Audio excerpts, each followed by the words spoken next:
Yes, guys, you know what time it is. It's your boy David at the Irish Hotspur, Ireland's #1 Spurs fan, Ireland's biggest legend.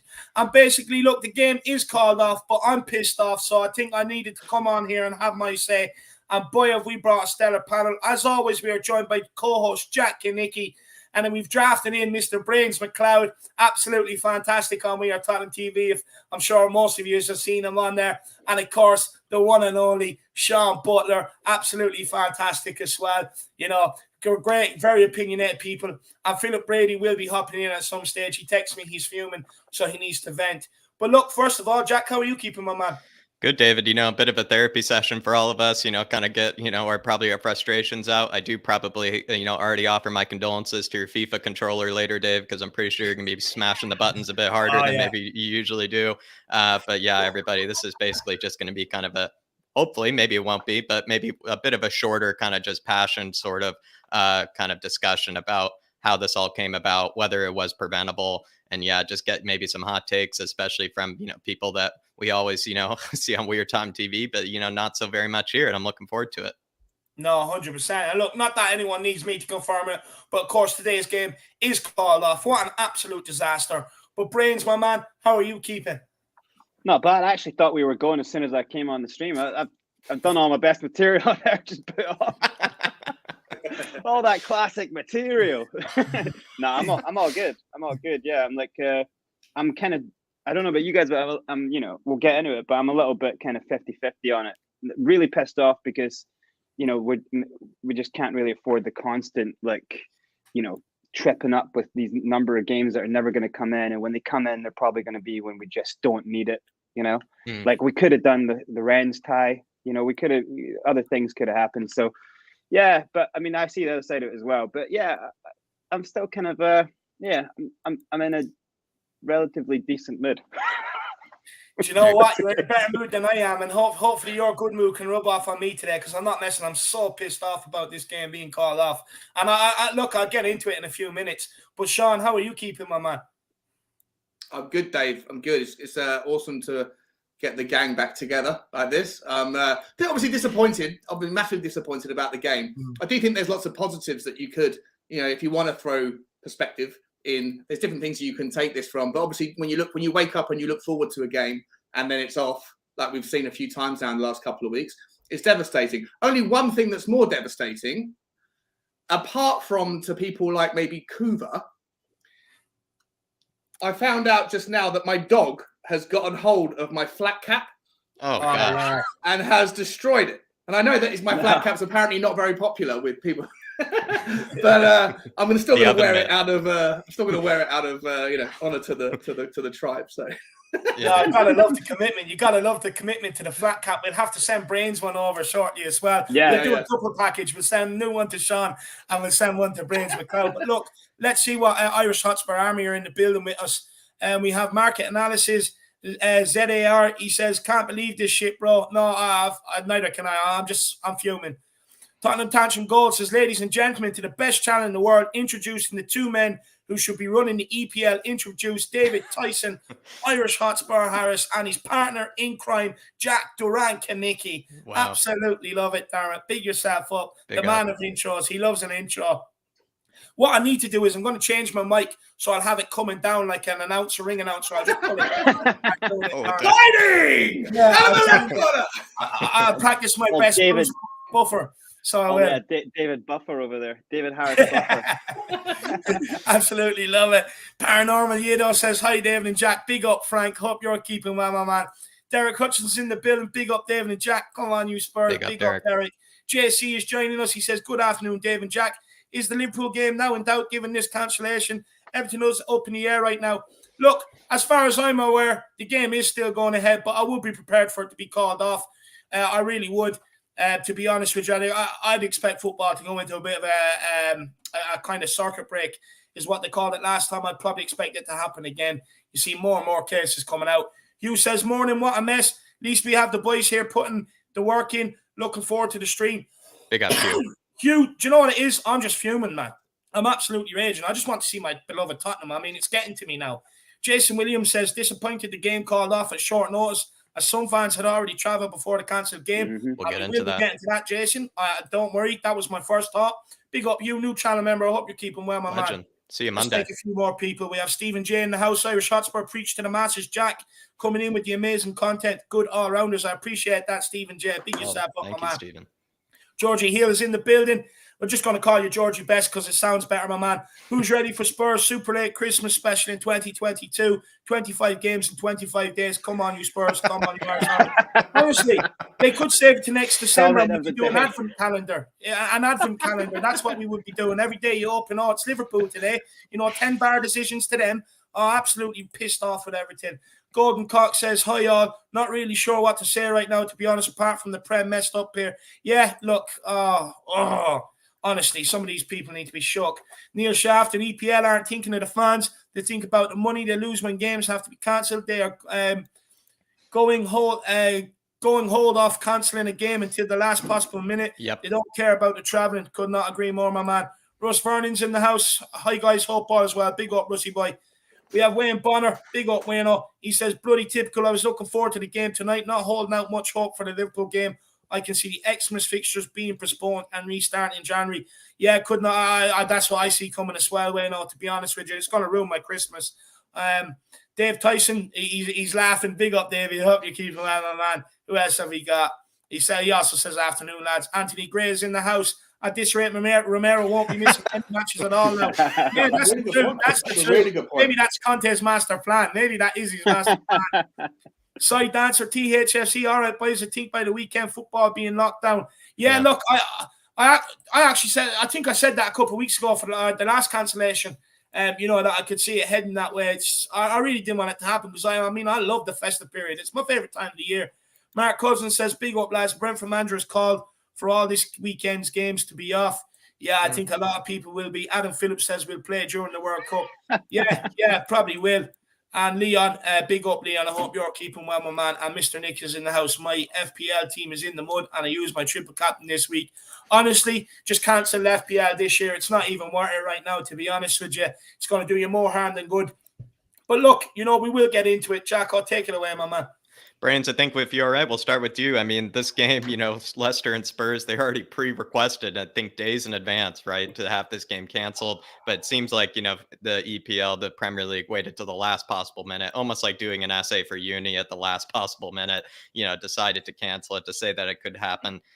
Why did you feel like they waited until now, to cancel it when maybe the clubs are already requesting way in advance?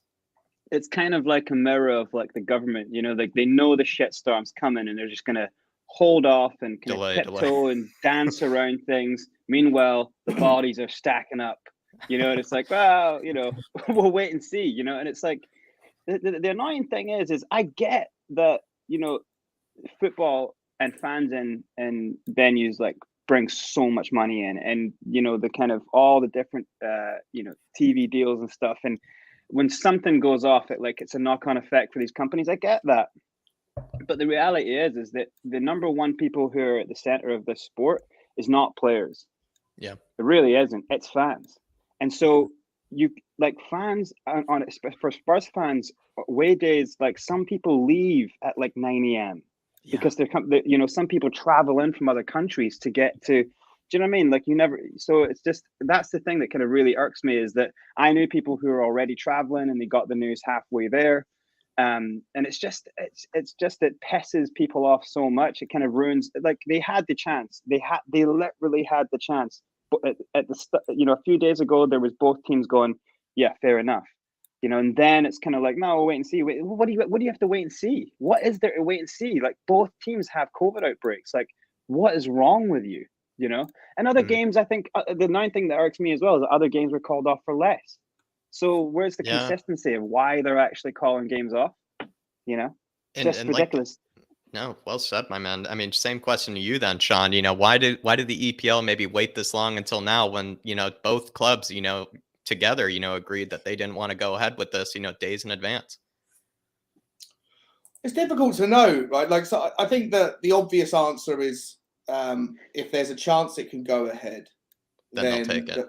The money that comes from the TV, let's all call a spade, right? I don't know if the game was televised here.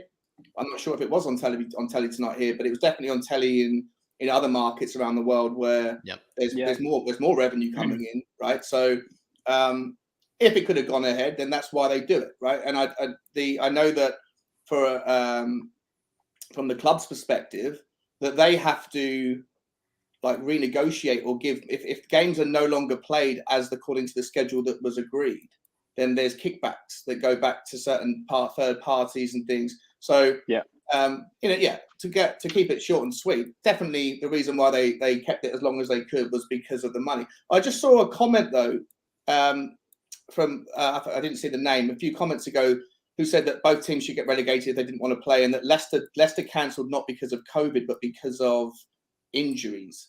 Like the higher toll on their unavailable list is because of their injuries, not because of COVID. If that's the case, then I don't know.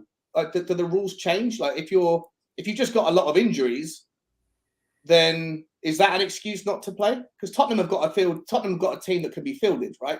And if Leicester haven't, but it's mainly because of injuries. There's never been a game that's been cancelled before because of too many injuries. And how do you prove that injuries are real if that's the case? I think they went into it actually having 9. It was a bit vague, but 9 COVID cases / illnesses, not even injuries included. I think, excluding injuries, they had 9 COVID cases / illnesses. And what I anticipate is that each passing day, kind of like our situation before last week, more and more cases come up, each day that passes. So that's what I'm assuming is maybe the reason potentially it was called off is I feel like our cases potentially are going down at this moment. But in Leicester's case, their cases are like ours from last week, just going up and up and up. And they probably, they probably did tons of tests today, and they probably just saw that, let's say, it probably didn't double, but it probably got close to nearly double maybe the cases that were probably the case yesterday. I know I said cases 12 times there, but it is just, I think it's just that sort of situation where they just knew that it was just going to triple, the number of positive tests. Isn't common sense just that they kind of, as soon as they say you've got like a little thing happening and it's like, okay, 3 players, 4 players, okay, 5 players, okay, now you're fucked. Like that's it. It's already there. So shut everything down. Like don't wait. You know what I mean? Like don't wait until you've got 9. Why has the team got 9? Like shut it down before that. So when was Leicester's first recorded case? I remember that being a little while ago. They've had it for the last few weeks. They had up to 7 or 8 players out with COVID alone, let alone injuries. Wow. Yeah. Okay. It would have been fascinating to see the game though if Leicester, as of last night, didn't have a single centre back or single defensive player, and we have the worst midfield that we could possibly put out. It could have been 6-all. Could have been fantastic. It could have been the best. Could have been a record. Doing my players to target on, Stats with Jack was quite hilarious because I was just saying, first time center backs, I believe they were going to put an under 23s center back in there, seeing one of them see an under 23s player come up against Harry Kane could have been interesting, as well as I think, that new signing Sumare would have been playing back there, just tons of, just new faces, as well as, and you know what, Joe Rodon still wasn't going to get a game. It's like, what's this guy got to do? What's he got to do? 20 players in the team have died of illness, but he's not getting a game. Like, what? He still can't catch a break. But Dave, I mean, do you kind of agree with what's been said before by Brains and, Sean, is it just, they just wait till the last possible moment because if it can go ahead, they'll go ahead with it. And do you feel like maybe they should have probably now just listened to maybe Leicester and Spurs ahead of time? Look, first of all, they're going to portray it to the fans that we done it for you to have the best possibility of allowing the game to go ahead. But in hindsight, when I look back over what I have seen during this COVID, they tried the European Super League. With the late cancellations of games. All I've seen is them trying to get the money. let's be honest, they couldn't give a flying fuck about us fans. They could not give a flying iota. You look at UEFA, they were still trying to make us play that game rather than say, look, we're not playing that game. We don't want 20, 30, 40,000 fans turning up. You know what I mean? We're not putting them at risk. Let's call the game off. They didn't want to do that. At every opportunity, these guys are looking out for their pockets. Of course they are. It pisses me off. Look, this game, both clubs 3 days ago wanted this called off. They both asked for this game to be postponed. No, it's going ahead, it's going ahead, it's going ahead. And they're going to portray it to you like, oh, we've done it so that you fans can have the best possibility. But it's not that case. It's not that case. They wanted the TV revenue worldwide. They need it. Trust me, all these companies, they do need it as well. And it's absolutely pissing me off. It's pissing me off. I mean, I'm not pissed off that the game, well, I am pissed off the game is cancelled, right? But the reason why I'm pissed off is because do it 2 days earlier, 3 days earlier, when the teams ask for it. So that, like, fans that are traveling from worldwide, I mean, I'm due to go to the Wolves game in February. I mean, I would have been mid-flight when they would have cancelled this game today. You know, I mean, that's what am I going to do then? I'm stuck in London until I have to return home. It's absolutely shambolic. But not only that, I know fans that are living in England that are already left to head up to the game. You know what I mean? I was speaking to Ben. He was just ready to leave. He's lucky from where you're talking to me. It just pisses me off. I mean, call these things earlier. I get out of bed today. I'm absolutely buzzing for this game. Yeah. And then an hour later, after I have my toast with Nutella and a cup of tea with 2 sugars, it's called off. Nice. It pisses me off. It pisses me the fuck off. I am fed up with this. Make a decision. You're paid a hell of a lot of money, these people over the EPL, over the FA, whatever else. Grab your balls and make a decision. Call it early. If you're going to see clubs having these outbreaks, call a circuit break. Just call it off. I don't want to. I don't want to lose the festive period. I never do. I'm a big fan of it. I absolutely love it. But make a call for the goodness of the people. Because at the end of the day, they may portray it that they're doing it for the fans calling it late. But all they're actually doing is playing on our emotions. That's all it's doing. I mean, Spurs haven't played a game in 11 days. Leicester have played 3 over the last week. You know, we haven't played in 11 days. It's getting to me now. It's getting to a load of fans worldwide. Like, don't have us all this excitement build up for today. And then you go down to dip your bread into some soup at lunchtime and it's called off. It's ridiculous. Call it off early. Stop playing on the fans' emotions. It's because they could have made if you're running a business and like, okay, this is, you know, like you always have like contingency fans of like, oh, this is happening. All right, boom, like let's act. If it's 3 days, they could have called it off and Spurs could have put a team out tonight. All right, well then redo the Burnley or redo the other games, you know, like quickly work so that fans can still be entertained, teams can still keep up these games that they're missing, because the more games, it's just going to cause bigger problems. We can't push the season. You know what I mean? Like we can't do that. So all these games you're going to have crazy injuries because you're going to have a game almost every day at one point, you know, like it's just, and fair enough, we might be out of the Conference League, so we might have our Thursdays back. Well, that game could have taken place today, Brian. That game could have happened, yeah. You know, so it's just that's the bad business. It's like you're one of the biggest companies on the planet.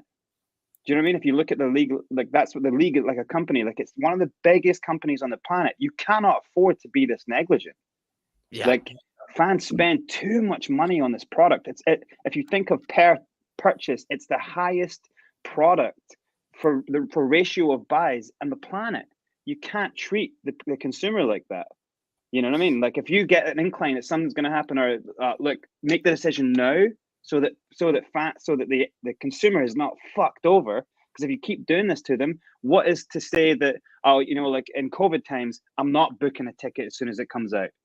So then you get empty stadiums because people are, you know, they're too fearfully going by the product. Yeah. Tell you what, just stay at home. But you know what your point there, right? It's super interesting, and to kind of expand on it, if you don't mind. In America, right, they have, and Jack, you can attest to this. I lived in New York for a few years. I like every game in the NFL, for example, is always televised. Right now, every stadium is always full. That's because there's 32 teams that are split across 50 states, and several states have got 3 or 4 teams in it. So not everyone can access a stadium. But if the majority of the people that suffer from shitty decisions like this are the fans that are going to the games, then a way that you could solve the issue of lowering season ticket prices that get the working class man back involved into an affordable circuit, if you like, is lower the season ticket prices, but make sure that every single game is televised. I don't like the idea that that, you know, whatever it was back in the 80s, that women complained generally and said that there's too much sport on TV and there's a reason why 3 o'clock kickoffs are not allowed. That argument is super irrelevant today, because there's games at midday, there's games at 5 o'clock, there's games all day on. Why is Saturday more important than a Sunday? Why is Saturday more important than a Wednesday night, a Thursday night, a Tuesday night, a Friday? There's games every day of the week, but not every team can be watched every game. So I think there's an argument now with this kind of shit show that happens all the time, with the Rennes fans coming over, couldn't see the game. Tottenham fans going to Burnley, who flew from Dallas, couldn't see the game. Tottenham fans going up to Leicester today. It's a disgrace. And there's an argument, like you guys always make, that the clubs and the FA and the Premier League, they give 2 fucks about the fans that go to the game. That argument could be quashed, and there's probably more money available as well if they were to televise every game and then allow people to make the decision. Right, the people that are really affected today are not the people that are sat at home watching the game. We're disappointed, but we're not put out. The people that are going to the game are put out, right? You look at the 3 governing bodies so far that you would say is over Tottenham. You look at our owners. They tried the European Super League. Now, look, I get the argument. Some people will say they were in a position where maybe they had to because they didn't want to leave left behind. Forget about that. But it was all about the money. You look at UEFA. They didn't want to cancel the Rennes game because they wanted the game to go ahead because we're one of the biggest teams in Europa Conference League. Again, all about the money. And then you look at the Premier League, the people over the Premier League. Again, they leave it to the last minute because they want to try and get it to go ahead. It's all about the money. What these organizations need to start doing is start getting the fans back involved. Start letting the fans have a voice. And then once you have fans at that sort of level being able to have a voice, at least then you might see decisions start being taken in benefit to the fans. Because look, make no mistake about it, they're all crying back before fans were due into the stadium. We need you back. Please give us the support and everything else. But then they won't make these decisions in the best interest of the fans early. And it pisses me off. They do what's best for them. And they need to start realizing that they do need the fans. They need the fans. They have to have the fans. They have to have the match day revenue. So then why don't we need to be more demanding and make our voices heard, because they need us just as much as we need them. It can't just be a one-way street all the time. And that's what's grinding my gears. You look at the 3 governing bodies over us during this whole pandemic. Every single one of them has done something to try and screw us just for the money. And it pisses me off. Look, I get it. You have to have business and finance and money in football. I get it. But why can't we have a world where they work two together and both give and take to try for the best interest of each other at the end of the day? I mean, we're talking about human beings here. Talking about human beings who make this planet work. You know, I mean, why can't we start doing the best interest of human beings at sometimes? And that's but furthermore, Dave, you know, using Brains's point, you know, it's actually, when you think about it, making these last minute decisions is actually bad business, you know, and we've been talking about how they make business decisions, you know, regarding profit. This is bad. There are implications, like Brains was saying, you know, to canceling at last minute. It then means that someone might not buy that ticket from Dallas all the way to London, you know, to get over. It means someone might not make the trip all the way up to the Midlands, you know, to go see a game. It means that, you know, people might just sit at home and watch the game. Who knows? Maybe even someone might not even turn on the TV because they expect that it probably will be canceled. So at the end of the day, even though they're making it for kind of business reasons, for business decisions, it's still the way they're going about it. It's still bad business. It's really actually the wrong way to go why about would you buy an away ticket right now? And that's the thing. That's one side of the part of the kind of business, which actually accounts for a hell of a lot of revenue over a year. It's like, what's so bad if you're the consumer? Why are you purchasing that ticket? You know, it's right now you got people kind of like ducking out of kind of you know, social events right now because they want to go home for, you know, so they're, you know, so you already have just people in their genuine lives trying to forethink. I'm not going home to Scotland, and I was going up there to write the end of a film, you know, so and I'm not going to do that business because I know our executive producer can't get from the States because he's too worried about getting stuck in a COVID situation, and then I'm too worried about getting stuck in a COVID situation. So as humans, we go make the decision early. We can work around it, and that's as simple as if we're all doing that on a human level, you know, about our lives. Then why can a massive company? It is right that it's bad business, it's bad marketing, it's bad, like, you must have these divisions in every single company. It's bad for your social media, even, because the fans are going to go crazy on your social media. Now if you were a part of the process of not getting this game shut off early, so say Leicester wanted it off early and Spurs were at the time going, no, we're coming back through this. So we'd be hitting them on social media going, you fucking idiots.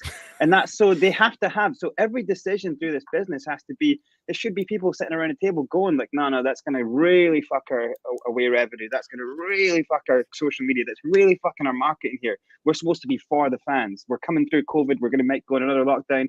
We're supposed to be for the people here. And now they're making decisions like this, EPL especially, that's anti-people. You know, do you actually think though? Do you actually think that Tottenham would? So I agree with everything you're saying in principle, but when you look at the amount of like the revenue that Tottenham gets from matchday revenue, just use the home example, right? Even though we've trebled to 2.5x our revenue from what we had under White Hart Lane, we could fill another stadium bigger than Tottenham with people that are waiting for a season ticket, right? So the argument that I said to you guys before last week, Dave and Jack, that you could rate that you could raise tickets 25-30%, and a lot of the people that currently pay the tickets would go, you know what, it's not worth it, I can't afford it, or I don't think 60,000 waiting, loads of people waiting, right? And I feel like when you look at the match day revenue, even with a super awesome, amazing stadium that's brand new, that's the best in the world, that brings in at peak 3 million quid a match day, right? When you include all of the local, all of the bars, the food, all the concessions, everything else, and the tickets, 3 million quid. So if you average that out, it's about 130 million. Sorry, that's 3 million times. So it's about 75 million potential if you play in all the competitions, all the home games, all the European games, whatever. That's the max you could get kind of from home games at peak. TV revenue is far bigger than that.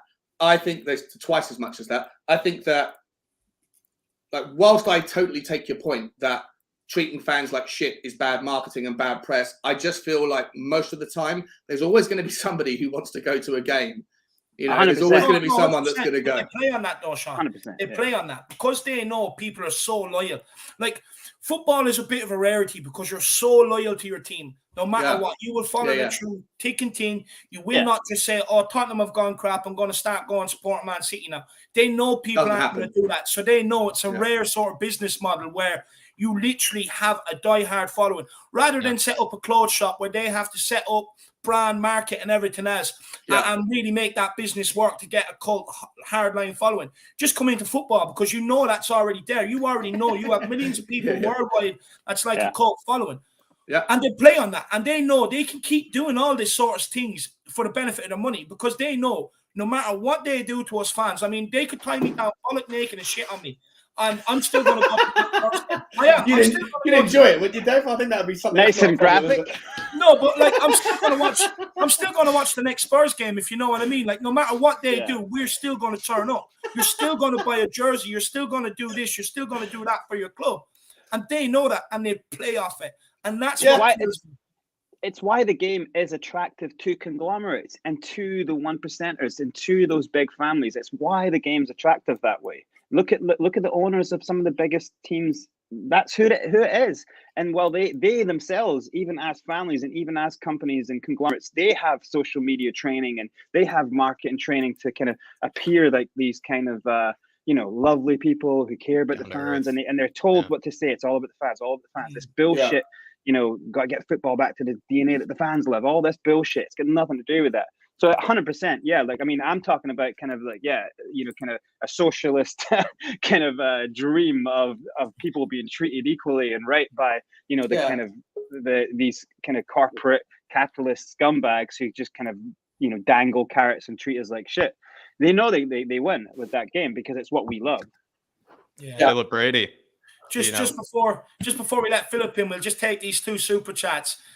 Paul Markey says we would still lose once Wally Winks was played. Yeah, to be honest with you, yeah, maybe that was the case anyway. Maybe it is a blessing in disguise. I'm just more so pissed off that they didn't do it earlier, Paul Markey. That's all my problem. I mean, he's that desperate to see Spurs, he'd be willing to sit through 90 minutes of Winks. I mean, that's hard for David to probably even say out loud, everybody. So that's worse than getting shat on by a I was going to say, if it was Harry Kane, though, if it was Harry Kane taking that shit, he'd be the first one in line. He'd be the first one in line. Nice. And William Kelly says, just woke up to find out the game is off. It's 1:55 a.m. here in Australia. Jesus. William, go back to sleep. Turn off the alarm. Sleep in. Whatever. The game's cancelled. Just enjoy yourself. Get to sleep. Get up. At a normal hour. Have your bowl of Weetabix and go about your day. The game is over. The dream is over until after Christmas, I reckon. So, but this is Exhibit A, though. This is Exhibit A of what we were saying earlier about, people won't make the away trip, let alone now people who live in, parts of the world where they have to wake up at absurd hours in order to watch the match. They probably might say, do I really want to set that alarm? Do I really, might just watch the highlights insane, instead. Though. Big up, William. He's always on your chats as well. He's always on your streams. I didn't realize he was in Australia. That's lads. We have people that tune in at 3-4 o'clock in the morning, especially for watch-alongs and stuff like that. It's insane. Amazing. And it's not fair on them people either. You're like we're lucky. We can get up at a normal time.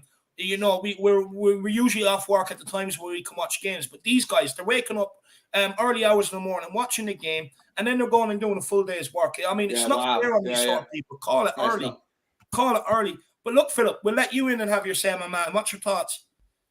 Where to start? I mean, okay, first of all, from a health and safety point of view, you can't argue with the fact that you can't play a match with players with COVID or maybe symptomatic of COVID.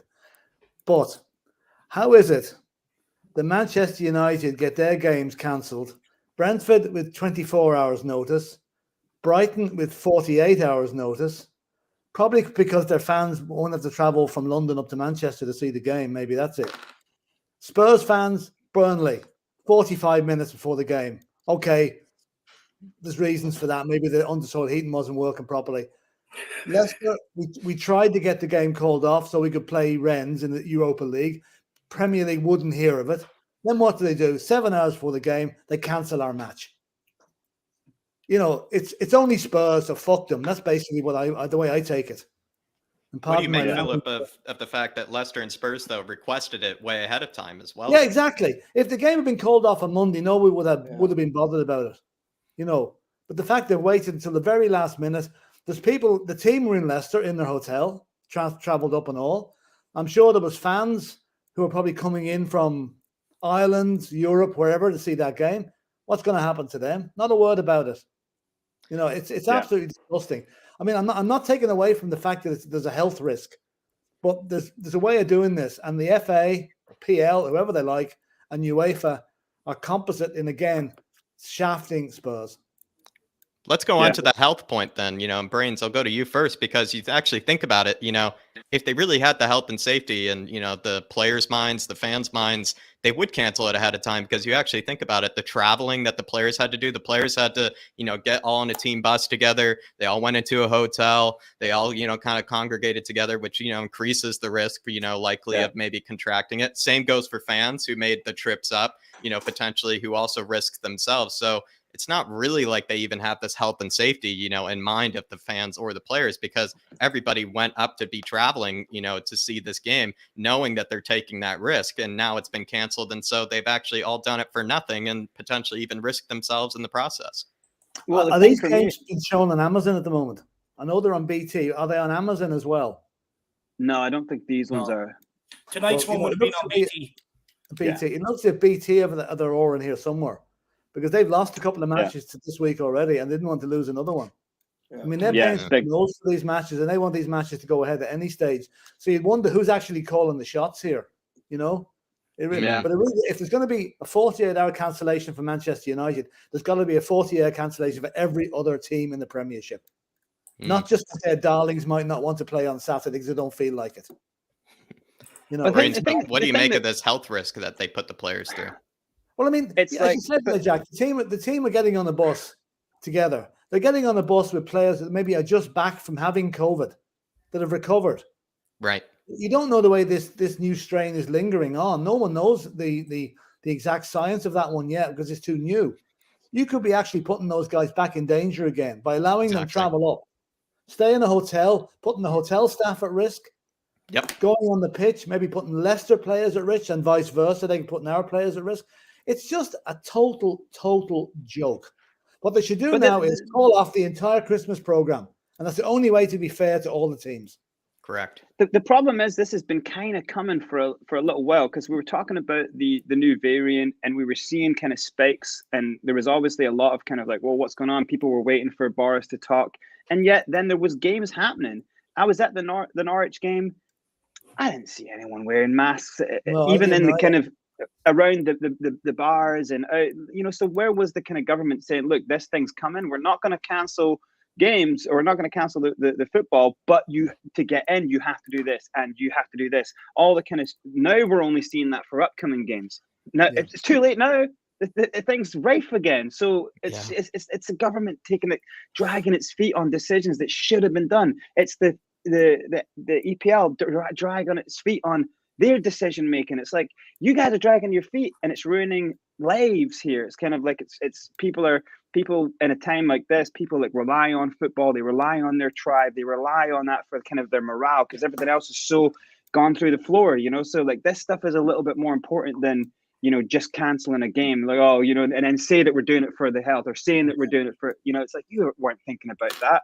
Like, you know what I mean? Like you could have made the decision earlier. You could have re-put another fixture on. You could have found ways around this. Do you know what I mean? You could have done that stuff. And if they turned around and said, earlier on when this stuff was happening, if they had said only teams who are taking the right precautions, like, people getting in with they have to show certain things, or every single person mandatory, there's how many security people in, you can go around tapping people saying pull the mask up, or you can say if you don't have your mask on, you get booted out. All these things that they can enforce at a game, and I think fans would much rather that than to be making their way to a game and it's called off, or to be sitting around. You're looking forward this week, you've had a bad week at work, and you're looking forward to your team our team is on a bit of an up right now. We're looking forward to seeing what happens. We've got this great manager and all these positive things that are going through, and then bang, you're fucked again because they called the game off. And that's the shit that absolutely does my nut in by it, And Sean, what do you make of this then as well? This just Premier League, technically, we've said, obviously they want to keep it alive for business reasons, and to a degree, rightfully so. But it's honestly a bit of kind of a lie if they were to say, we did it for the health and safety of the players, because they waited till the last possible minute and put so many people at risk, including the players themselves, put them at risk, considering this COVID outbreak. Yeah, I mean, look, guys, I'm a cynic generally in life, right? I'll call no way. I'll call a spade a spade. From the start of this pandemic until to now, and I'm absolutely certain going forward, everything that has been done eventually in the name of good health has been delayed by the decision makers of the powers that be that want to monetize or want to find their way to get their oar in and to put their nose in the mix, right? And so it doesn't surprise me at all that the narrative is we're doing this for health, but the first instance is always, is there a way to profit from this? Is there a way from and that goes from government to to the decisions that they've made around closing airports or whatever it might be. You could find that the same scenario, throughout life, same exact throughout life. But whenever there's a crisis, there's an opportunity, and most people I think, waking up to know that decisions are not really made for the benefit of us. They're made for the benefit of the people that control the purse strings, right? And so I feel this is no different.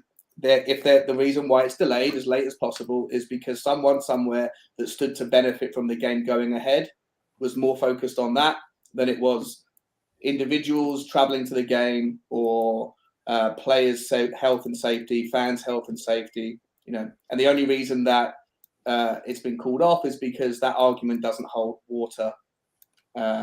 With after certain conditions, certain things have happened, you can no longer justify it. But it's the very last thing that people want to do. If there's money to be made, they'll make money. That's always the priority.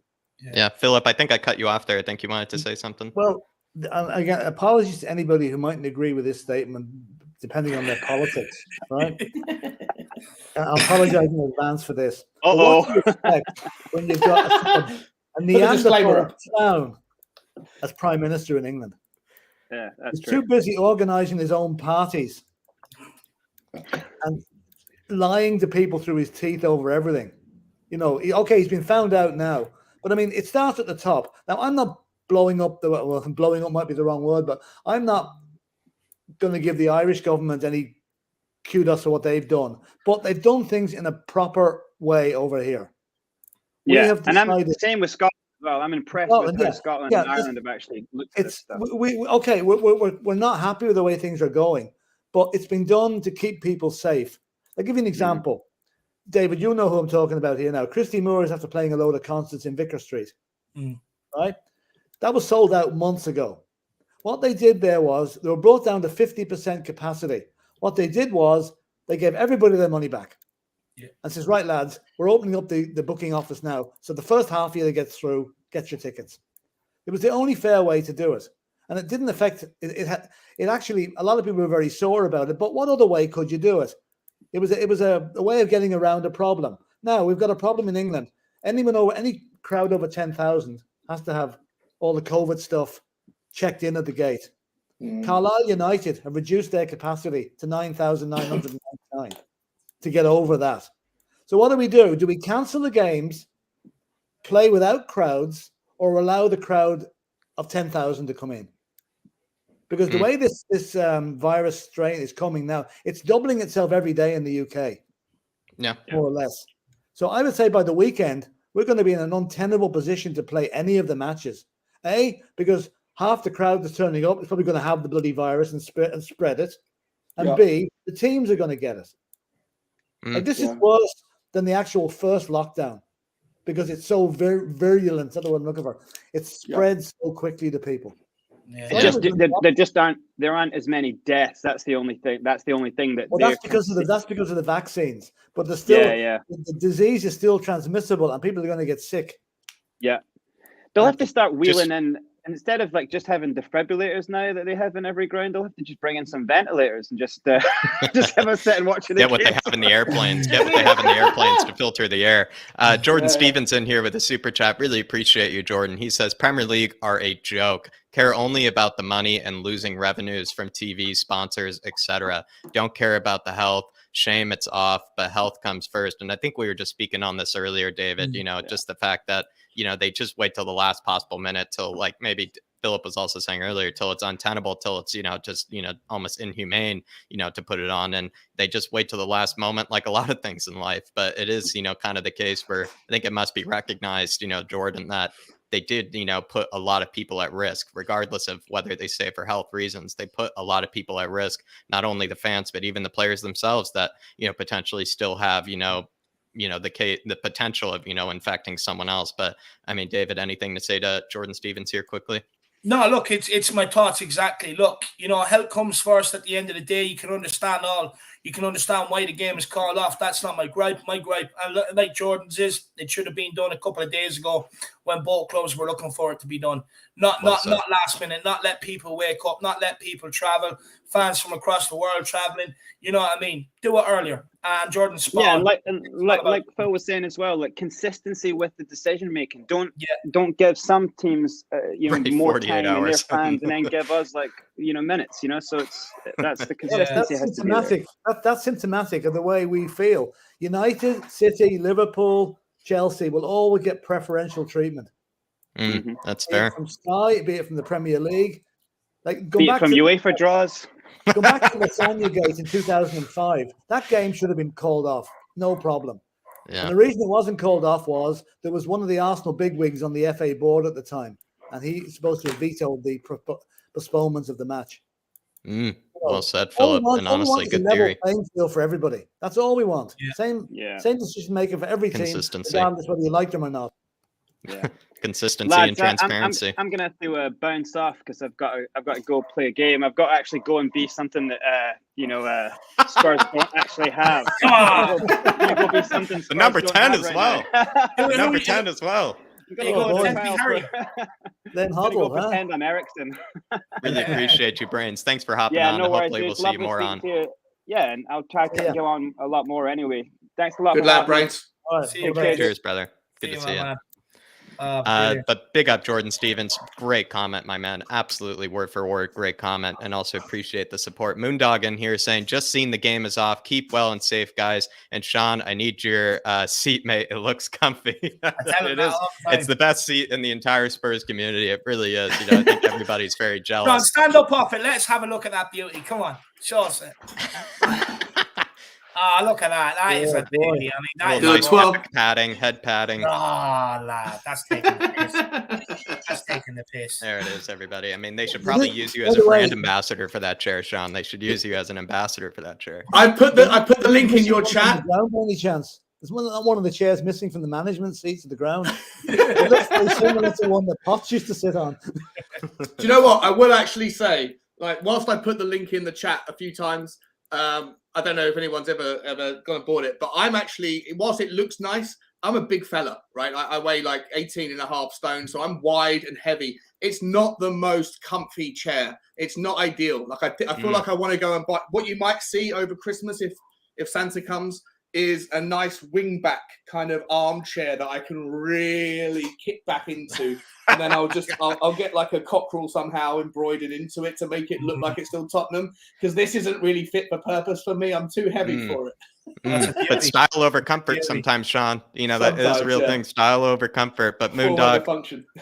really love the seat comment, Moondog, and also thank you as well. You keep safe as well, Moondog. You stay safe as well. You know, just stay indoors, especially come the holidays when practically it's the most risky time of year, I would say, to contract it. I would say everybody, just word of advice, just stay safe. Crocodox saying, with hopefully there being no long-term health effects because of COVID, does a break give the opportunity of a pseudo preseason for Conte? I guess more time on the training ground for Conte. They're probably going to get sick of him. And then like something else, you know, as well, you know, maybe more time for Romero, you know, to recover too. And, you know, maybe more time for David and I use the tactics board, send that on over to Conte as well. But David, you know, maybe this is just another potential preseason, you know, kind of moment for Conte, but it is a kind of a weird silver lining, I guess, that Crocodox has brought up. No, it definitely is. Definitely is. I'll explain why I'm laughing in a minute. But no, it definitely is. No, look, do you know what? You could look at it kind of, you look at no game in 11 days. If there is another 2 or 3 week break, you're kind of thinking, yeah, it does give Conte a chance to kind of preseason implement his plan. I'd say there's a lot of 11v0, the shape work that they kind of do. And like we alluded to, Jack, you see the way we defend, the way we attack. Players are asked to just pick up certain areas in the pitch, and they're asked to control them areas, whether it be picking up, breaking ball defensively or going forward, just stand in certain areas. And Conte would definitely be doing a lot of that. So what you might effectively see, look, it'd be very interesting to see what we come back from this. Are we fitter than everybody else? Because we would have had an advantage today. I think Leicester played 3 games in 9 days. I think we hadn't played any in 11. So we would have benefited today with being fitter and everything else. But what you will also see is a more organised Tottenham team, because Conte has more time to implement his tactics and really grill them with it on the training pitch than what he would have had before. Because realistically, when you're playing every 3 days, you're not really training. You're just keeping things ticking over. Your match, you're traveling, you do a bit of shape work, a light bit of exercise, then you're into your match again, and vice versa. So what this has actually done is probably given him a lot more time to drill home tactically exactly what he wants to do, while also bringing them up to speed fitness-wise. I mean, there's a lot of weird silver linings, actually, I must say, Crocodox. But I will say, I'm actually so desperate at this rate, Crocodox, just to watch a team. I'd actually would tolerate a Harry Winks and a human crayon playing for 90 minutes at this rate. I am that desperate. But maybe there's the silver lining that, you know, maybe more time on the training ground where, you know, Ndombele, you know, will probably, you know, get more time with Conte. You know, he'll be in better shape. You know, also to a degree, maybe fewer times we get to see, you know, Harry Winks and Dele Alli play. You know, maybe they'll be sold off in January. So who knows? Maybe there's some strange silver linings, Crocodox. Great comment, and really appreciate the support, both you, Moondog, and as well as Stevan as well, or Jordan Stevens, excuse me. And so big yourselves up. William Kelly saying, I haven't seen Ireland in 5 years. I feel I'll not see it for many more. Yet another Christmas without my family. That is That's a bit sad, actually. That is Well, sad. William Kelly, Christmas Eve, come on, have a couple of drinks with us. We're going to do a little stream Christmas Eve, maybe for an hour. I don't know over what yet, but for people like you, William, who may not have, anyone to have a drink with or stuff like that. So we will be here for a little while on Christmas Eve. Feel free to come on, have a drink with us, chill out, and just talk all things Tottenham, my man. Make sure you come on. Make sure you do. I'll put up the link in the community section for anyone that really wants to kind of just come on, chill out, have a vibe, have a drink and stuff like that. My condolences, William Kelly. That just sounds rough. Yeah, that sounds really rough. And give me your number. Give me your number. I'll ring you Christmas Day, my man. I'll give you a ring Christmas Day and we'll have a bit of a conversation. Send me your number into my email. It's all below, my man. And we'll have a conversation Christmas Day. Big yourself up. Big up, William Kelly, though. Big yourself up. Cheer up, my man. And you will be able to see the homeland quite soon. I promise you that. But William Kelly saying as well, really appreciate all the support, William Kelly. He says, so apparently we don't have funds to spend in Gen. What do you make of it, guys? Guarantee the excuse from Enoch and Levy will be a new COVID outbreak as a lack of no signings in January. I mean, David, I mean, what do you make? And I think it also relates to the whole idea of, what Ali Gold had, brought up before, saying that apparently there's not a lot of funds. But yeah, sorry, Dave, take it away. No. So look, we'll get onto this as well. But Sean Super Chat, Sean, you could have just asked the question. You're on the panel, my man. I really did. That's what I was giggling at. I was like, you could have just asked the question. You're on the panel. But I really do appreciate it. So look, with William's question. Apparently about funds and the effect of the COVID on the January transfer window, and with Sean's here, we can more or less kill two birds with one stone and answer both of them together because they're both going to be interlinked with our answers anyway. So look, maybe we'll let Philip take it away, then we'll go to Sean, and then come back to me. All right, Philip, no money apparently that we can spend in January. I mean, and they might use an excuse for it. Do you feel like you agree? Just don't tell Conte. Hide this chat from Conte. Yeah. I'm sure he came in on the promise that there was money to spend, and the fact that I just hope this isn't Levy pulling another sleight of hand, magician's trick, trying to a disappearing act. We have to have some money to spend, but like I always keep saying this, I don't think the big money is going to be spent in January. I don't think anybody's going to drop into our lap, not for reasonable money anyway. So I think maybe, we might spend something on a couple of journeyman players, maybe guys that Conte played with in Italy that he feels can do a job. That might be, coming near the end of their careers, but can still do a job for a season or so. It's July. I think the money's going to be spent. Now, the thing about the COVID outbreak, if there is a lockdown, that's going to severely reduce the funds coming in between now and the end of the season. Yeah. And that could have an effect in July as well. So it's a very delicate situation at the moment, but I feel Levy has to honor his commitment to Conte, or unless he has a really good excuse for not doing so. Potentially another gentleman's agreement, Philip. If he doesn't get his way, he'll be doing a Christian Gross with the tube ticket only going the other way, Potentially so. Maybe another gentleman's agreement. And, and I believe Antonio Conte probably does not honor it for sure. But I think, then we go to Sean. Sean, what do you make of the fact that maybe there could potentially be somewhat of a convenient excuse, in this scenario, maybe for the likes of Levy and Enoch? Yeah, so I've had a long think about this, right? Especially ahead of the thing we're doing next Wednesday with Mr. Daigle. Right? What are on that spectrum of love or hate of Daniel Levy? If you've got on the far right, you've got Daniel Levy himself that always thinks he's perfect, and on the far left, you've got Brian Daigle et al. Who thinks he's awful, and then everyone else is on the spectrum. Generally speaking, I know most people are down here. I'm kind of more at the 7 out of 10 level. Right? I think he's been a good chairman for the reasons that I've outlaid before. But there's 3 strikes and you're out rule, right? For me, that I figured out of what he could do in the near short-term future that I think that would move me violently across to the Brian Daigle side.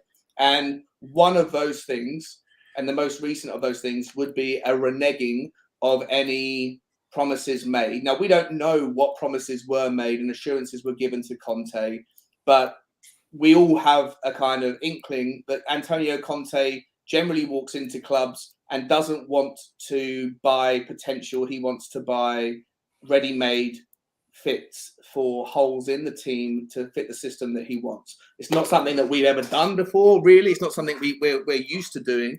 But I'd imagine that, and I think we all agree on this, that there were some assurances made.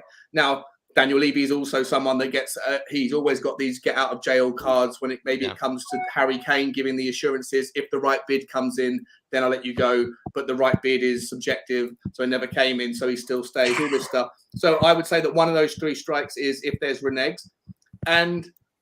But I didn't think until a week ago, or until 3 days ago, I didn't really think that was a likely scenario. I thought that there was going to be games and then we were going to go through. Now, it does look more likely that there is going to be a lockdown. There probably is going to be a restriction on fans, or could be a restriction on fans coming to the stadium. And then every one of those home games that has 0 fans versus 62,000 fans is 3 million more in the bank that isn't there that would have been there. Right. So that could be over a Christmas period. That could be 15, 20 million. Right. Because they make projections ahead of time about what will be coming in. Yeah, you're right. And so when we had that conversation about what is the budget that they have available, and I said 200 million plus the wages, which could equate to 400 million, which is what the guys that you're talking about, the Swiss fella and the guy at Liverpool University, that all adds up. But that's based on potential future assumed profits and forecasts that may now not be there. So there is that get out of jail potentially. And if that happens, then you're going to see me have to eat my words and start to tiptoe back across that spectrum to be slightly more in the center and not so positive on Daniel Levy. But I do think everything in January at the moment, as it stands with what we know as of right now, depends more on the domino effect of transfer spending that will start probably more with Newcastle, how they get things going. So I'd still at the moment am hopeful that there's money to spend. I think there probably will be less money available than there was last week. But like I say, I think if everything goes into lockdown over the next 2-3 weeks, then we could all be very disappointed, and I'll have to, this is why I can't wait for Wednesday to happen, because if there's no decisions made before Wednesday, then I can still stick to the plan in the debate with Brian. If there's more news that comes out before then I might have to reassess my position. And get maybe that comfier chair, to sit back in for the debate as well. Also, don't play Tottenham Monopoly with Daniel Levy. He'll be holding all the get out of jail free cards. He'll be hoarding them. But William Kelly, really appreciate the big support as well. And Sean, like David said, you're way too kind of you as well. Also, just to put up a very thought-provoking comment, actually, very thought-provoking as well. Moondog saying, no good for me then, Sean. I'm 19 stone. Maybe this is a good opportunity, everybody, to say, just don't even feel bad about it. We might be going into another lockdown. Just, pound on the stones. No problem at all. Everybody, we're all going to be indoors. We're not going to be seeing each other anymore in person. So, just, let it loose, everybody. Let it loose. Don't get, just let the poundage come in, as probably we would say over here. But really, we're in the presence of royalty. Philip getting cups of tea handed to him. Oh yeah, why not? Why not? He's in grieving, Dave. How do you, Brian, Jack? How do you guys see the January window shaping out? With us two saying what we think, how do you guys see it? I actually feel like there was never really.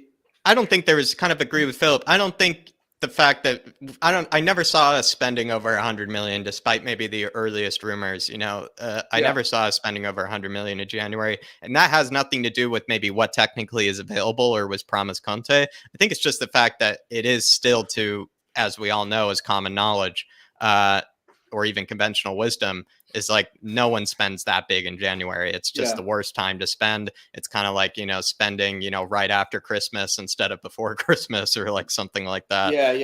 It just doesn't really make feasible sense. So you kind of bring in maybe the cheaper deals. You bring in the players that, want out right away. You can't buy the players that are happy at their club. You have to wait till the summer and whatnot. So I think if we were all being realistic, it's kind of ridiculous to spend that much money in January when you would get better bang for your buck. And we all know that's, probably something that's mounted on Levy's wall in the summer. So I feel like we'll spend a lot in the summer. I actually anticipate and am hopeful and optimistic that we'll spend a lot in the summer. Do I expect us spending a lot in January? Likely not, just because no other club spends that much in January. It's just never really happened before.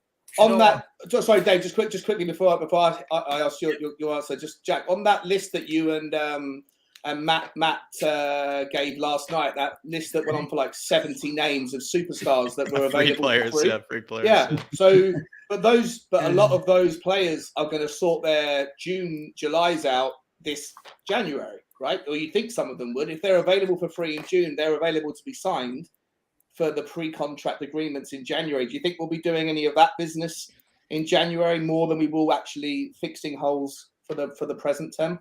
There's two ways of going about that. You either what happens is if they don't want to re-sign the contract in January, if not before January, they will tell their parent club, I'm not signing the new contract. That means then they're open to negotiate with any club to be signed in the summer on a free. Any player that's signed on a free in the summer, usually what that means is it's actually great news for their agents, because then their agents get like a huge stipend from like a free transfer, as well as also, since they don't have to pay a huge transfer fee, sometimes the wages even then also go up a lot because, you know, you're signing a player for free. What you could also do, the other alternative, is that you then pay a reduced fee of their original valuation in order to just get them through the door right away. That makes the parent club a bit happier, because then they still get a bit of money out of it. And then as well, you also could potentially not have to pay as much to the agents or not have to pay as much to the players. The one thing, though, that sort of situation usually isn't the best for the agents. And we all know that the agents like Mino Raiola and whatnot, you know, they do really think of themselves first before even their own players. So it's a tricky situation. Someone like a Kessié, I think he's going on a free. I don't think you get him in January. I think you negotiate like some sort of free transfer for him. But maybe someone like, I don't know, like one was mentioned that I know particularly about, and I guess he's one that came to my head, was that Hoffenheim guy, that Florian Grillitsch guy. He's not exactly a super expensive player to begin with. So you kind of think like maybe you just pay Hoffenheim 10 million pounds and, you know, he leaves and he's not necessarily doesn't have a super big agent to my knowledge. So, you know, they probably just be happy with that and all parties would take that. But like the big players like the Brozoviches, the Kessiés, the Rudigers, they'll all go on freeze because their agents would want that. And also as well, they then can have their wage demands met, because some of these guys now are asking for £300,000 a week. And you can't do that if you're signing them in January. You can only do that if you're signing them in the summer. Yeah, it makes sense. Makes sense. I just want to say, Paul Gregory, what with Bob Spur waiting on today's update, but yesterday he was put into an induced coma. So it's just kind of it's just kind of waiting and seeing at the minute, my man. To be honest with you, Paul. But look, as soon as we get word on today's update from the girlfriend, we'll be sure to let people know. So we will. Just my quick thoughts maybe on the January transfer window. Look, do you know what? I was thinking this window might be a bit different because there was cash flow available, because they had the fans and stuff back in the summer that maybe wasn't there, or between the summer and January that maybe wasn't there in the summer. And that's why you've seen a structure the Romero deal the way we did. That's why you've seen a structure the Galini deal the way we did, so that we could afford to bring in a Brian Hill and Emerson and pay for like a Papa Sarr as well. So we made that money stretch that extra bit further. And I was hoping that with fans being back in the stadium, the match day revenue, football basically going back to normal, I was hoping there'd be a lot more cash flow, because, we may have made profits before, but some of that would be tied up in businesses. And I know people have their gripe with it, but if it's tied up there's nothing you can do. But look, I was hoping that this January would be a bit different, because a lot of other clubs would have cash ready available for them. A lot of clubs would probably be looking to do business that maybe they couldn't afford to do in the summer. And well, then I was looking at, Newcastle coming to the party. They could well spark off this whole transfer window, because they're going to want to sign players to stay in the Premier League and go big again in the summer. So I was hoping with all that, you might have seen a bit of a different window. I just fear now, with maybe football potentially going into another lockdown, and then even if football does take a circuit break for 2-3 weeks, are they going to allow fans in the stadium after that? You just don't know. So you're probably going to get then chairmans maybe trying to plan ahead, so that the money that they did raise between the summer and now, they're probably going to use to maybe try and get them through the lockdown now this time. So maybe you might not see spend in January anymore. And maybe to answer your question, Sean, that on the super chat you put in, maybe this could affect the way the January transfer window was going to operate. Look, it won't affect the way Newcastle operates. It may affect what clubs might start to them if they don't want to really let go of their players. But in Spurs' case, I mean, we took out the loan the last time trying to get through it. I don't really see us being able to get another loan of that sort, maybe to get us through this one. So I see us using that money that we did raise to get through this one. So I wouldn't be surprised if there was no money to spend, to be honest with you. Or what I wouldn't be surprised, though, to see either is maybe a couple of loan signings come in. Look, even if we do have 100 million, you know, if they did want to roll the dice, which I think they should, I mean, it's like the classic case of reward and risk. You know, where do you draw the line? But for me, they haven't took a load of risks. And now I'd maybe like to see them take that risk, bring in that one or two players that Conte needs to be able to get back into top four. Once you're back into top four, you know, I mean, really take the gamble this time and push for it, because we had that opportunity under Jose. We didn't really do it. And look what happened. We fell about 4 or 5 points off. If you buy one or two players this time round, surely that will make up 5, 6, 7 points that you might lose out to at the end of this season, and hopefully get us into that top four. And then this summer, then we can go big, get some players in, and we're all back to where we want to be: Champions League football and challenging. So that's the way I would like to go about it. Regardless of the situation, I would like to see one or two bodies come in and help out. Well said, Dave. Well said, Dave. Great point. I'd like to see more. I'd like to see more than one or two. I think we need to. It's not just about the one or two players that are missed, or like the 3 or 4 players that we could do. We need like a genuine new squad. The strength in depth. The strength in depth is so poor. And you know, people like the obvious option to get rid of is Dele Alli, right? He seems like he's desired by Newcastle. He's got Premier League experience. We maybe get the loan, maybe get the fee based on performances or what they do. But I was thinking about it last night. If we could end on Ndombele, right? Not only did he cost 65 bar and has done nothing, but on a 200 grand, he's the second highest paid player at Tottenham. Yeah. Right, on a 6-year contract. That's £120 million in salaries alone. Jesus, plus the 65 mil that it cost us. So I don't know how that was like. I don't know the details, obviously, of how that was paid. But 185 million. If you can get 30 million for him now, or do some swap deal for someone in Italy because he'll fit the Italian league or the Spanish league better. If there's something we can do. And Daniel Levy obviously is going to have to come to terms with the fact that for once he's not going to like it, but he's made a bad deal and he's going to have to swallow the losses. But actually, it's more than just the 30 million. Losing the 30 million on the transfer fee or the 40 million, whatever, is okay. It's a negative, but the massive positive is writing off the 80 million that we still owe the fella, or 70 million that we still owe the fella in wages over the next 5 years.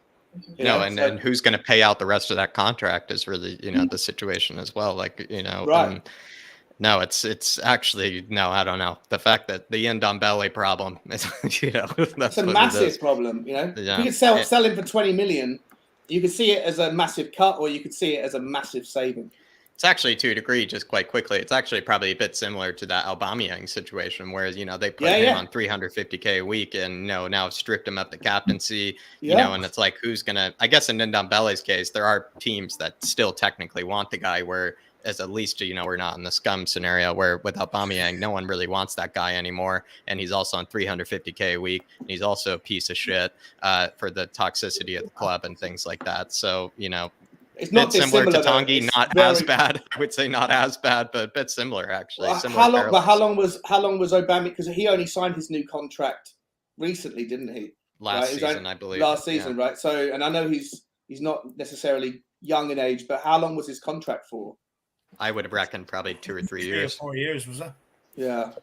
So it's not dissimilar at all, Jack. It's a really good point. I don't know who you'd rather be. I'm sure Arsenal fans right now are. Tanguy has age on his side. I guess that's his only advantage, because somebody could technically think, oh, we can maybe find a player in there. He's got time on his side, but it's sadly similar. It is sadly similar.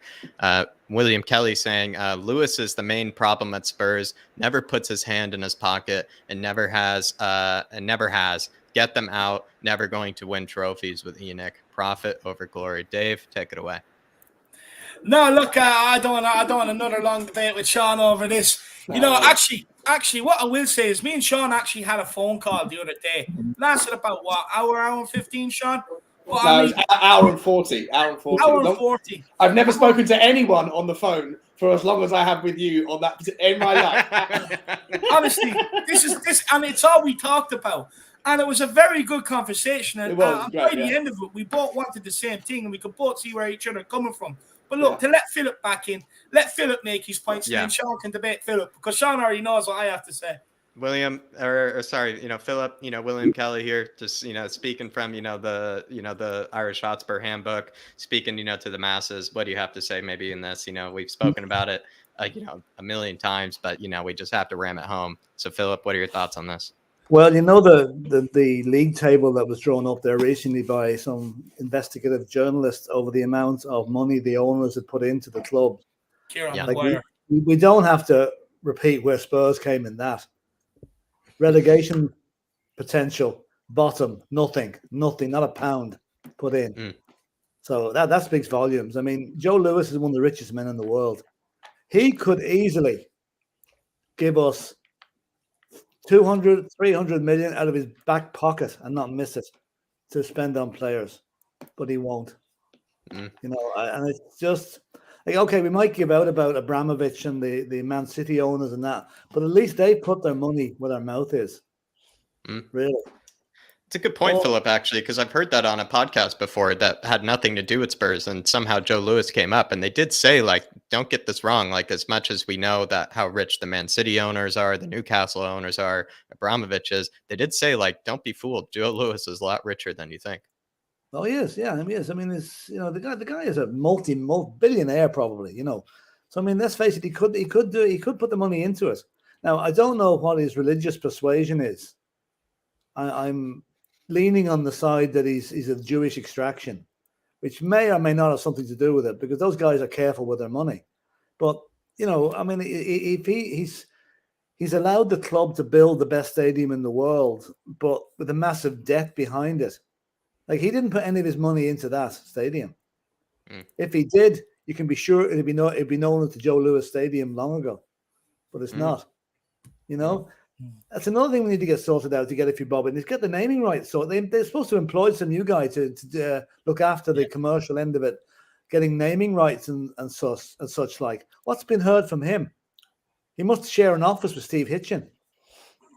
I would just say maybe to anybody that, is single out there, I would just say, find, maybe, within it yourself, maybe head on over to that yacht. Maybe, Joe Lewis's daughter is supposed to be a Spurs fan, maybe kind of, embed yourself into the family, maybe find a way, to speak to the old man, speak to the father-in-law and, get him to invest. Maybe that might be the best way, because supposedly, his daughter has, tried to plead to him, there are rumors to try to invest in the club.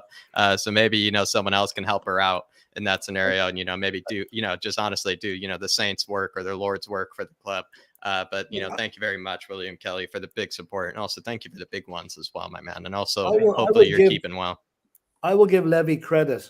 Now he does this. I agree with Sean there. He does deserve some credit for getting us the facilities that we have at the moment, right? The training ground and the stadium. But there is no point in owning a Rolls Royce and trying to power it with a Lada engine. That's the way of putting it. Like, the money should, whatever you're investing in the club, be it in bricks and mortar, training grounds and what, you have to match it on the field. Yeah. You have to have an equal standard on the pitch as off it. And we don't have that. No. Now, we're hoping Conte is the guy that will redress that balance. But again, it's down to money. Is he going to have the money to spend? And we all have our sincere and severe doubts that is going to happen. Yeah. With the end consequence that come next July or the July afterwards, there could be another ad in the exchange and mart for a manager for Tottenham Hotspur. I think maybe I would actually say, Philip, to counter your point, I think there's no way that Joe Lewis could be religious, because at the end of the day, they speak, on most religions, a bit of, sympathy and, kindness to, to the common man. And I don't think any of those words I just said, would reflect on Joe Lewis. But, you know, William Kelly again here saying, is Bob Spur vaccinated? I'm praying for him and sending my love. I would like to think that he's vaccinated, considering he's very much immunocompromised, you know, when you think about it. So you would like to think that he would be. But as well, everybody, and I would continue to echo this, and I think we'll echo it at the end of the show. Please send your love, your prayers, your thoughts towards Bob Spur, as well as his family. You know, I believe, you know, that are also probably not, you know, going through a very stressful time as well. David has, you know, been kind enough to kind of organize, you know, kind of a video kind of compilation for him as well. But everybody, please give your thoughts and prayers to Bob Spur, please. Yeah, absolutely. Yeah, no, thoughts and prayers go out to Bob Spur, guys. You know, he's hopefully he pulls through, guys. Hopefully he pulls through. William Kelly says Levy Lewis is so-called Spurs fan. Don't turn up the Champions League final. Speaks volume, really. Sean, what would you say to that? Okay, so he probably didn't want to pay for the ticket. That's the problem with Lewis, right? The price for the ticket was super expensive. Now, listen, in all due respect, right? So first of all, William Kelly is just making it rain with his super chats. Super respect. He's woken up. He's obviously woken up at 2:00 in the morning, and he's annoyed, and he's being super generous to you guys. So big up, Mr. Kelly. Listen, in terms of the Daniel Levy debate, okay, I could go on for an hour like I usually do. I'm on your show. In the defense of him, and I'm not going to do that this time. I'm going to, because there's debates coming, and on my channel I will. You don't want to spoil the good stuff. It's not spoiling the good stuff, because there's so many different angles and things to consider. There's variables, there's context, there's stuff like that. But the essential argument that a chairman can, like someone like Lewis could, if he wanted to, just put 300 million in to the club, right? Then he has to, there's just to break down what that would be. If it was just an investment purely into the club for financial purposes, first and foremost, you can't do that from a current investor. A current owner does not have the same access to invest capital as new investment does when it comes to financial fair play. When Newcastle had their new owners come in, because they have a new owner, they have an extra £30 million worth of loss per season that's allowable in the FFP rules that wouldn't be accessible to clubs who don't have new equity ownership. Now, I'm not entirely familiar, so I don't want you to, don't take my word on this. I'm not entirely sure whether or not the new investor rule could be sidestepped if it was from Tavistock or from one of the Tavistock things versus ENIC, right? There's probably a reason why it's ENIC and Daniel Levy versus Tavistock and Daniel. There's probably a rationale for that. I'm not familiar, so I'm not going to speak on it. But the ability to just invest money and it just come from nowhere. So it's not as simple as we'd have it. We would like it to be. The second thing is that for him to invest 200 million into a club that is already valued at 2 billion or 2 billion plus, and that valuation is in no small part based on property. So am I missing a joke? Well, I guess, sorry, that I shouldn't have done that. Distracted you. Mario Sava saying Santa doesn't visit the Lewis home. There are parking meters on the roof. That's hilarious. That is superb. And the meter is broken as well, so you're just getting a ticket no matter what. You're just getting a ticket no matter what. The double yellow line parked over the roof. Yeah. No, it's like, it's too bright. It's probably like a New York, kind of parking situation. The meter is broken. You need to move it every 2 hours. That's hilarious. There's no hope for Santa. There's no hope. That's why it's just too much of a hassle, to park there. He's got to probably park, hours away in order to get to the Lewis home. But yeah, sorry, Sean. Continue. No, good. That's well worth the pause.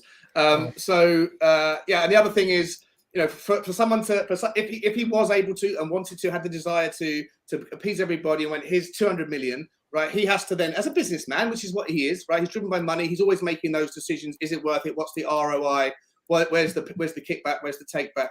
Then he has to look at the valuation of the company And the company, Tottenham Hotspur, is not just a football club. It's a property club at the moment. And it's a whole bunch of other things. So that 200 million that goes in, you have to find a way for him to, he's not going to do it just out of the generosity of his own heart. He hasn't done it yet. And like I say, in one of the arguments I make about if some people want ENIC out, who do they want in? Show me somebody who can meet all of the metrics that would be required to be met to be a buyer, a purchaser, a realistic purchaser of a club like Tottenham. And the people that are in that tiny, tiny, tiny pool of the population who have the money, who have the interest, who have the expertise, and the desire. I don't know who, and who also don't breach human rights, issues. I don't know who that person is. If there is someone, I'd love someone to suggest a name.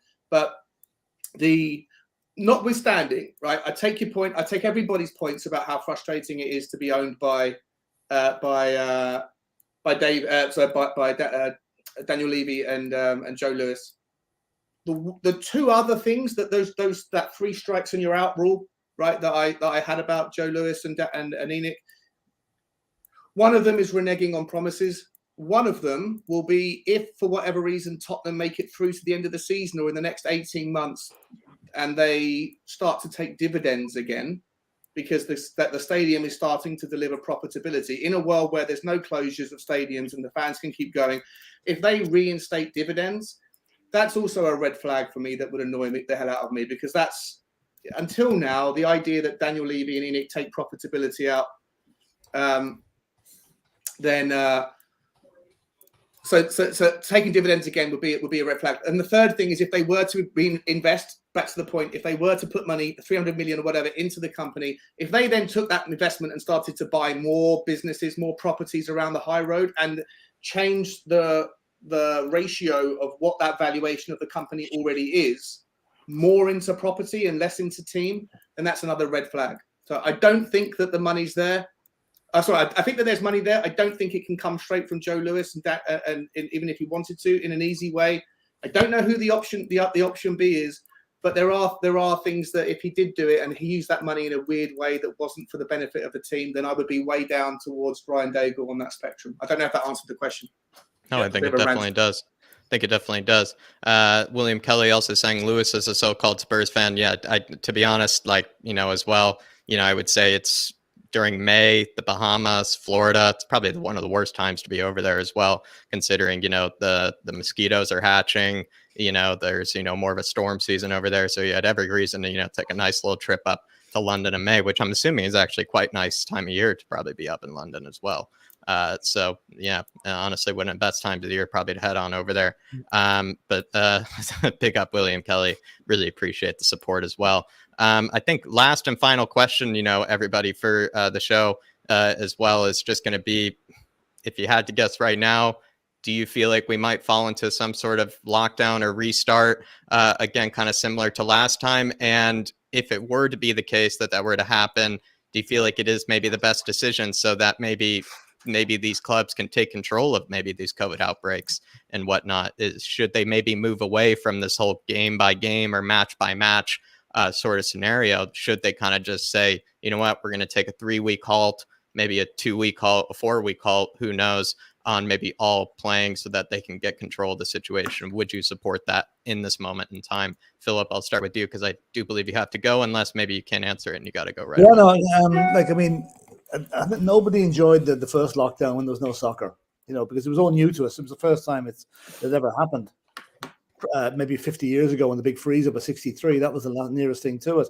But I think at the moment, if things carry on, if the COVID virus keeps expanding the way it's doing at the moment, I think there's going to be no option but to close down for 2, 3, 4 weeks, maybe, to allow people to get the handle on it, because you cannot have crowds of 40 and 50,000 people. I was at the Norwich match, and I'd say I was the only person in the entire section wearing a mask. So things are going to spread, no matter how careful we are. And this disease will spread to people that have even been vaccinated. So, it's. I think we have to, reluctantly, I'd agree it has to slow down and stop. I don't want it to, but I feel if we carry on playing matches piecemeal, cancelling the odd one because there's COVID in the way, it's going to only come back and bite us in the ass come the end of January. And better do it now while it's not completely taken over the country before it actually does. Yeah, really well said there, Philip. And also, Philip, I do believe you have to go as well. So maybe any final words, maybe to the Harris Army, or just I don't know the next time we'll be playing a match. So hopefully we can keep you around, to keep the Harris Army entertained. Oh, I'll be around anyway. But the thing I'm just worried if we have to play against Liverpool on Sunday, going in cold.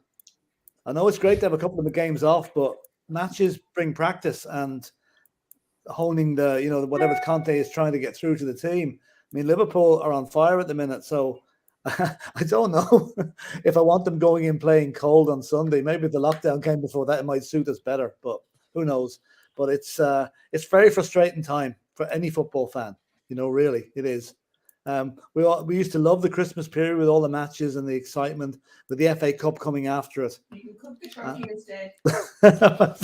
I've been told I can cook the turkey instead. Right, but anyway, I have a rowdy wife here in the background here. Right, well, listen, I think that's all I can say. Is hopefully things will improve with COVID. But I have a feeling we're going to have a lockdown before the end of this weekend. Yeah, I think it might be the best way to go about it personally, just to take control of the situation. But Philip, it was a pleasure to have you, my man. Absolute pleasure to have you. See you soon, lads. And by the way, I hope Bob Spur now gets good news this evening, because we're all very worried about him. Yeah. Cheers, Phil. Okay. Cheers. See you, Sean. See you, David. See you, Jack. Bye-bye. See you, Philip. To you then, Sean, final kind of remarks on, the situation. If you were to go, would you maybe advise, if you could, maybe the Premier League just to go into some sort of mini lockdown right now, just to take control of the situation? Or do you think you would go about it the way that they are right now, which is kind of a match by match sort of basis? Yeah, I don't know. How many, to be honest, I don't know how many other teams are going through COVID outbreaks. I don't know. I don't want to make a call on it, because I feel like whatever the decision is going to be a bad one for everyone, or for most people. Like if we, just like the government, right? I understand now. Like you have tough decisions to make. I don't want to see the Christmas. Half of Christmas fun for me is the football. I'm not particularly religious. I don't have a big family, so the football calendar is what makes it fun for me. But obviously there's more important things in life than football. So I don't know, man. I don't know. That's why these people are paid the big bucks, right? They have to make the right decision for humanity and mankind. I don't know. I'll ask you the same question. What do you guys want? What do you think? Personally, I feel like, in order to get control of the situation, I feel like they kind of have to go into some sort of mini lockdown. I don't think it needs to be as long as what it was before, because obviously we know a lot more about the virus than we did, take yourself back to, then, we obviously have vaccinations. We obviously know about, I guess David's gone. We obviously know about, we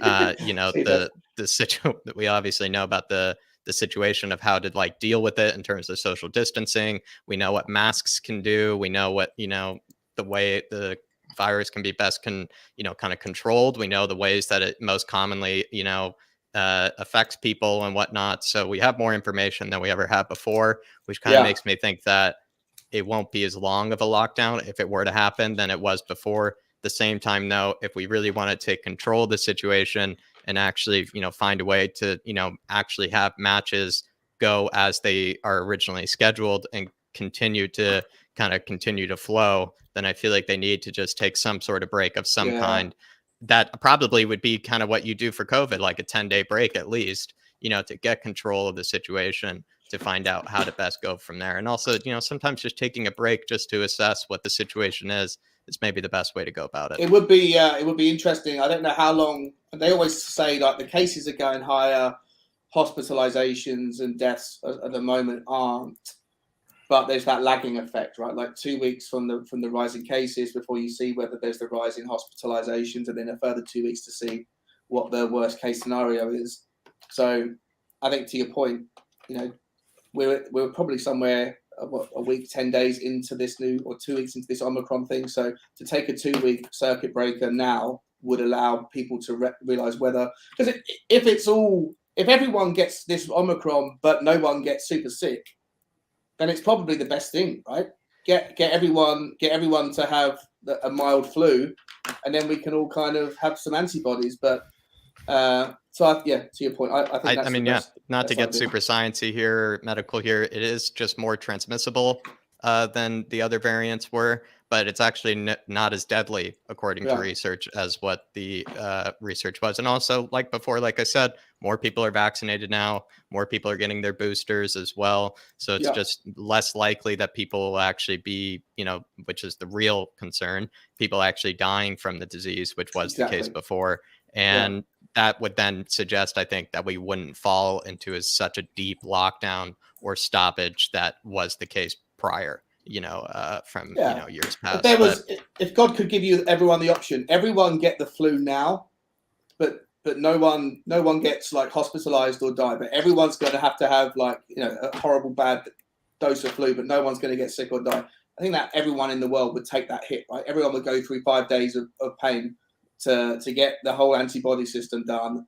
So hopefully that's even the case now is a lot of people with the booster are extremely asymptomatic, which is actually the problem as well. So they technically have it, but they're not experiencing any symptoms, which is actually another kind of scary situation, but maybe for another time. But David, maybe final thoughts, if you will, maybe I've already spoken enough on it, but if you were in this situation where let's say you're head of the Premier League, I'm pretty sure we'd be in a whole different situation if you were head of the Premier League. But if you had to take control right now, would you just say, let's just stop it for maybe a few weeks, get a better understanding of what the situation is, how many people are infected and whatnot? How would you go about it? I mean, would you stop it right now just to get a better situation, or would you kind of take it like them, go by match kind of basis? No, I'd stop it now. I'd call a circuit break, give everyone a couple of breaks, a couple of weeks, and then let's get back on together. Get everybody back down to what they were doing before to get football back. Just cut it a circuit break. I mean, if not, you're leaving the Premier League table being absolutely all over the place, Jack. Like, you're talking about Burnley could end up in top 4, and we could have 7 games in hand. You know what I mean? It's absolutely ridiculous. So for me, and for the health of everybody, I just want it called off. I do want to say to Neil, though, I am trying to write back in, but I'm not sure what's going on. But I do think you were out of order, and I think you do owe Jack an apology, to be honest with you, because you took what he said completely out of context. Look, I have sympathy towards you. Just quickly, Dave, I'm not the one who even made that comment in the chat as well. I just want to say, and the thing is, I can see what you're saying, but Jack hasn't done that to you. So don't be blaming Jack. I mean, I do think you owe him an apology because he didn't do what you're saying. And I would like to see you put in an apology towards Jack, to be honest with you, because also a bit of context for some reason. Also a bit of context, Neil, as well. I do, in fact, live in literally one of the most Jewish neighborhoods in the entire world as well. A lot of my friends are Jewish. So I hate to say it, like David said, you're kind of completely out of order. I also didn't put that comment in the comments. It was put up on screen. I read it aloud. I didn't even think about it in that sort of way. If that offended you, do apologize. But again, I didn't even make that comment as well. So it's just, I hate to say it, a little bit out of order. And also, I don't know what's happened. I haven't read the comments, but it's I'm not going to hash it out. Okay. And also feel free to email me as well, Neil, if you want to explain it further, because I'd be happy to explain the situation. But yeah, I don't think I need to explain myself. And also the fact that I also do, in fact, live in literally the most populated Jewish neighborhood in America, in Brooklyn. Jack, as well. So Jack, let's be honest, you shouldn't even have to explain yourself. You didn't do anything wrong. At the end of the day, you didn't correlate it to what Neil correlated it to. Look, Neil, I don't want to fight with you. I like you. I think you're a good guy. I love speaking football with you. So maybe, look, let's just keep our footballing opinions. I think it's best for everybody that we do that. Look, all I'm just going to say is I would like you to apologize to Jack because he didn't do anything wrong. And that's all I'm going to say on the matter. But look, we are going to leave it there. To be honest with you, absolute great discussion. I want to say a massive thank you to Brains McLeod coming on. Absolutely loved it. I want to thank you to a big thank you to Shawnee for coming on. Absolutely love his opinions as always. A massive thank you to Mr. Brady as well. Absolutely love his opinions. He was absolutely coming on, absolutely riled up. And I want to say a massive thank you to Jack as well. Absolutely brilliant job hosting this stream. And a massive thank you to myself turning up after being pissed off all morning. So it's really cheered up the mood. Hopefully it's cheered up everyone else's mood out there. But look, before we do end off, Sean, my man, where can people find your brother? At Spurs Talk Show on Twitter and YouTube, just getting going. Like I say, it's I'd love to be able to go into all the stuff I go into immediately, but I don't have enough subscribers to warrant doing live streams. But eventually, I'll get onto doing that stuff, and I will try and shape the financial side of football and give Daniel Levy a better rep than he gets. But I appreciate you guys having me on as always. That was a pleasure. Absolute pleasure. It was, Sean. But that'll, I think, be all for tonight, everybody. Probably, I don't think we'll have anything else tonight because, of course, the whole plan was, to actually have a preview, to actually have a watch along, maybe even a post match. And, yet again, our dreams and, our hopes of, being able to see our club play were canceled and postponed. Hopefully we can play Sunday, but, it's seemingly more and more unlikely the more that it keeps spreading at this moment in time. So I would say, everybody, let's just be hopeful that maybe we can see our Spurs sometime soon. And also maybe the Premier League can maybe go about it a better way, maybe in the future as well. But, hopefully you've enjoyed this discussion and hopefully, you've enjoyed the time with Brains McLeod, with Sean here, as well as with Philip. But that'll be all for tonight. Jack, keep speaking for a second. I just want to throw yours and Sean's link in the chat there quickly. No problem. Maybe as well, in terms of, Sean's channel, he's going to be, going up against Brian Daigle. He's going to certainly need to save probably his best material coming for that stream. So definitely stay tuned over for that one. I believe tomorrow is usually the one day that David and I do, kind of honor to usually kind of take off between ourselves. I'll probably have something coming out maybe on flatcapeurotalk. You can definitely head on over there as well, though. Maybe Saturday, I think we'll probably be doing stats with Jack, hopefully, considering, the Sunday match with Liverpool. Hopefully you'll have a stats with Jack. I did one last night for no reason at all when I now think about it in hindsight. It was also a nightmare to make. But do stay tuned for stats with Jack Saturday. I do believe on Sunday, David will, like we were supposed to do today, do the preview and whatnot, as well as the watch along. So stay tuned for that on Sunday. And then as well, we'll kind of ramp up the shows in terms of a fan show on Monday. Tuesday, we usually kind of come up with something kind of interesting to talk about. And then Wednesday, I do believe we will be having that Sean Butler, Brian Daigle debate. So still, no matter what, even if Spurs aren't playing, everybody, lots of content, as always, coming out over on the Irish Hotspur. And then if you also are kind of still looking to maybe see anything else, of David or I, or maybe even just me, please head on over to the second channel, Flat Cap Euro Talk.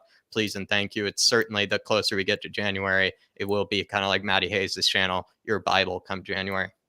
Hey, Jack, just quickly, just wanted to say, I looked through, I hadn't subscribed. I don't know how it slipped through my net, but I hadn't subscribed to your Flat Cap. After last night, I went and subscribed, and then I spent about 4 hours between midnight and 4 a.m. looking through your content. But it's addictive. It's so addictive. It's so insightful. Very nice of you. No, it was brilliant, mate. Absolutely brilliant. And so it doesn't take anyone who hasn't done what I had done. Appreciate you. That's very nice. Amazing stuff. Amazing stuff, mate. Amazing. Can't wait to say the same when it comes to your channel. I'll be saying the same. Hopefully, maybe, I'll be thinking about Levy, as I'm going to sleep, and then I'll be up till 4 a.m., in the same scenario. Maybe. I hope not. I hope that's not the case. And, also everybody would say, Catman Jess did just bring it up down there. Maybe we'll do a bit of FIFA tonight. Maybe David and I definitely check that out, and also as well, considering if, we go into some sort of lockdown again, David and I will try to figure out, we're not the most technically, able or inclined, I would say, but we will try to figure out a way in order to put, FIFA maybe on YouTube as well as Twitch at the same time with, a bit more kind of better technology and whatnot. So I would say everybody, do stay tuned for a bit of FIFA between David and I, because I would say it's probably the most entertaining duo out there when it comes to the FIFA, because while we may also be the best FIFA players in the world, we're also the best, most entertaining FIFA players as well. But David, if I filled the gap maybe and, plugged everything, anything else you have to say before we tune out? Yeah, no, look, hopefully we see you all back here soon. Jack, I won't be able to do FIFA tonight. I do have something on tonight No problem. I wasn't going to do. But then the Leicester game came ahead, so and then now the Leicester game's cancelled, so I'm going back to doing it. But look, what I will say to everybody is we'll be back Saturday and Sunday. We're not 100% sure if the Liverpool game is going ahead or not. But as soon as we know, we'll let you know whether we'll be back with content for the Liverpool game or whether it'll be a quiz or something else like that fun for everybody to kind of get involved in. But look, we'll leave it there, guys. Absolutely really enjoyed the stream. The whole idea was maybe just to give you Spurs fans just a little something throughout today to kind of, join in on and have a bit of crack about, with the game being cancelled. Just bring a bit of a light mood to the game being cancelled. I hope everybody has enjoyed it. And look, we'll see you again soon. As always, come on, you Spurs. And in Tottenham we trust. In Tottenham we trust, and Conte we trust. Levy in. Oh, Levy out. I gotta say, can't let that slide too quickly. Almost caught me there. I'm kidding.